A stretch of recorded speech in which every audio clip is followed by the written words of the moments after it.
आज हम पढ़ने जा रहे हैं मनुष्यों में परिवहन, यानी मनुष्य के शरीर में जो रक्त है, ऑक्सीजन है, पोषक तत्व या हार्मोन्स है, किस प्रकार एक स्थान से दूसरे स्थान पर जाते हैं। ठीक है, इस सब के लिए हमारे शरीर में एक मुख्य अंग या ऊतक जो कार्य कर रहा होता है उसका नाम है रक्त। क्या नाम है इसका?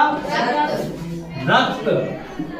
रक्त अंग्रेजी में ब्लड, खून, इसी को बोलते हैं। ठीक है, इसके बारे में आज पढ़ेंगे और इसी के बारे में पढ़ेंगे। इसे बोलते हैं रक्त संचार। रक्त संचार जो पूरे शरीर में फैला हुआ है और पूरे शरीर का जो पोषक तत्व है, ऑक्सीजन है, वो पहुंचा रहा है।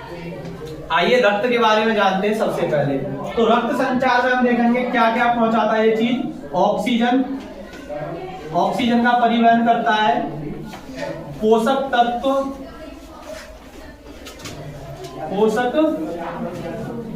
पोषक तत्व जो हमारे लिए जरूरी है। हार्मोन्स हैं जो हमारी ग्रंथियों ने हार्मोन्स बनाए हैं। और जो खनिज है उनका हमारे शरीर में ट्रांसपोर्टेशन करता है, यानी परिवहन करता है कौन? रक्त। ठीक है, रक्त पहले देखते हैं रक्त के बारे में। तो रक्त के दो भाग होते हैं। कौन कौन से दो भाग होते हैं आज हम पढ़ने जा रहे हैं रक्त के बारे में। अगली वीडियो आएगी जो पूरे ह्यूमन ट्रांसपोर्टेशन को समझाएगी। ठीक है, तो रक्त दो चीजों से मिलकर बना होता है, जिसका पहला नाम है प्लाज्मा और रक्त कोशिकाएं। रक्त कोशिकाएं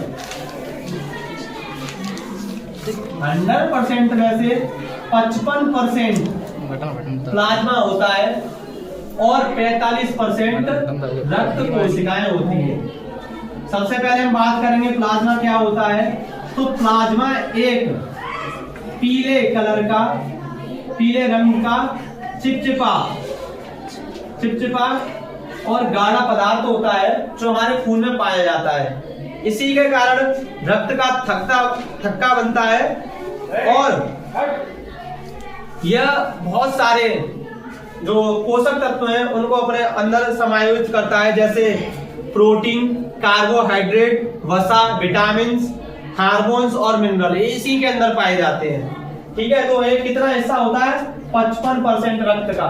ठीक है, आगे हम बात करने जा रहे हैं रक्त कोशिकाओं के बारे में। तो रक्त कोशिकाएं हमारे शरीर में 3 प्रकार की पाई जाती हैं, जिन्हें हम सबसे पहले देखते हैं लाल रक्त कोशिकाएं। लाल रक्त कोशिकाएं जिन्हें अंग्रेजी में RBC, रेड ब्लड कॉर्पल्स या कोशिकाएं। इधर आते हैं WBC, श्वेत रक्त कोशिकाएं, जिन्हें श्वेत रक्त कोशिकाएं भी कहते हैं। अब आगे आते हैं, तीसरा नाम है जिसे हिंदी में बिम्बाणु, जिसे अंग्रेजी में बोलते हैं प्लेटलेट्स। ठीक है, प्लेटलेट्स कहते हैं। ठीक है, प्लेटलेट्स अंग्रेजी में इन्हीं को प्लेटलेट्स कहते हैं। आरबीसी हमारे रक्त का जो रक्त कोशिकाओं में सबसे छोटी नहीं कह सकते, लेकिन मध्य की होती है। सबसे बड़ी रक्त कोशिका WBC होती है, इसका आकार बड़ा होता है। जो खून का रंग लाल होता है वो RBC के कारण होता है। किसके कारण खून का रंग लाल होता है? तो RBC के कारण रंग कैसे कलर का हो जाता है? लाल हो जाता है। और यह इसका जो जीवन काल है RBC का 120 दिन। कर रहे थे कि जो रक्त है, रक्त के दो भाग हैं, प्लाज्मा और रक्त कोशिका। प्लाज्मा 55% और रक्त कोशिका 45%। रक्त कोशिकाओं में सबसे पहली रक्त कोशिका आती है RBC, यानी लाल रक्त कोशिकाएं। इनमें केंद्रक नहीं पाया जाता है, इसलिए इन्हें कणिकाएं भी बोलते हैं। रेड ब्लड कॉर्पल्स भी बोलते हैं। इनका जो जीवन काल होता है 120 दिन का होता है। ये उभयोत्तल या उभय अवतल आकार की पाई जाती हैं और इन्हीं के कारण हमारा जो खून होता है लाल रंग का होता है। RBC का निर्माण अस्थि मज्जा यानी बोन मैरो में होता है और पुरुषों में इनकी संख्या जो पुरुष हैं उनमें इनकी संख्या 5 से 6 मिलियन पाई जाती है और महिलाओं में इनकी संख्या 4 से 5 मिलियन। 1 मिलियन में 10 लाख होते हैं, तो आप हिसाब लगा ही सकते हैं कि पुरुषों में इनकी संख्या ज्यादा होती है और महिलाओं में इनकी संख्या कम होती है। आगे बात करने जा रहे हैं जो आरबीसी है, उसका आकार हो गया 120 दिन इसकी जिंदगी होती है। यह हमें रोगों से नहीं बचाती है। पुरुषों में इनकी संख्या 5 से 6 मिलियन, महिलाओं में 4 से 5 मिलियन की संख्या मिलती है। ठीक है, और इनका जो निर्माण है अस्थि मज्जा में होता है, इन्हीं के कारण लाल रंग होता है रक्त का। आगे चलते हैं तो आगे आती है WBC, जो हमें रोगों से भी बचाएगी और हमारे लिए बहुत लाभदायक भी है। WBC का आकार लाल रक्त कोशिकाओं से थोड़ा बड़ा होता है। यह सफेद होती है, यानी श्वेत कलर की होती है, और इन कोशिकाओं में केंद्रक पाया जाता है। इन कोशिकाओं में क्या पाया जाता है? केंद्रक पाया जाता है। इधर बात करेंगे WBC की, तो ये हमें रोगों से लड़ने में हमारी सहायता करेगी, यानी रोग प्रतिरोधक क्षमता बढ़ाएगी।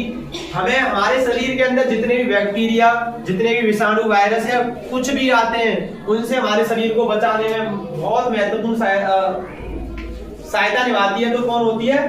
WBC। इसका निर्माण भी अस्थि मज्जा में ही होता है, कौन में होता है। इसका जीवन काल 5 से 6 दिन होता है, मात्र 5 से 6 दिन, और ये मरती रहती है। इनकी जो संख्या पाई जाती है 4000 से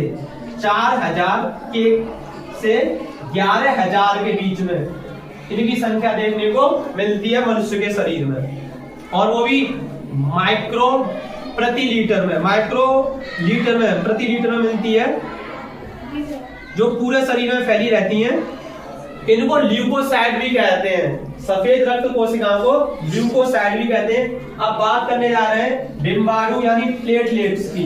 ये रंगहीन होती हैं, इनका कोई निश्चित आकार नहीं होता, प्लेट का कोई निश्चित आकार नहीं होता। ये चोट लगती है ना, तो सबसे पहले पहुंचकर, आपने देखा होगा, सबसे पहले पहुंचकर वहां पे क्या करती हैं? रक्त का थक्का जमाती हैं, जो सफेद सफेद पानी सा होता है, इन्हीं के कारण आता है। इनका जीवन काल, प्लेट का जीवन काल 10 दिन का होता है। डेंगू और चिकनगुनिया बुखार में सबसे पहले क्या गिरती है? प्लेट ही गिरती है। इस कारण मनुष्य के शरीर में कमजोरी, थकान इन्हीं के कारण महसूस होती है। इनका जीवन काल कितने दिन का होता है? 10 दिन का। तो अगली वीडियो लेके आएंगे और अगली वीडियो में पूरे परिवहन तंत्र को समझाएंगे। जब तक के लिए धन्यवाद।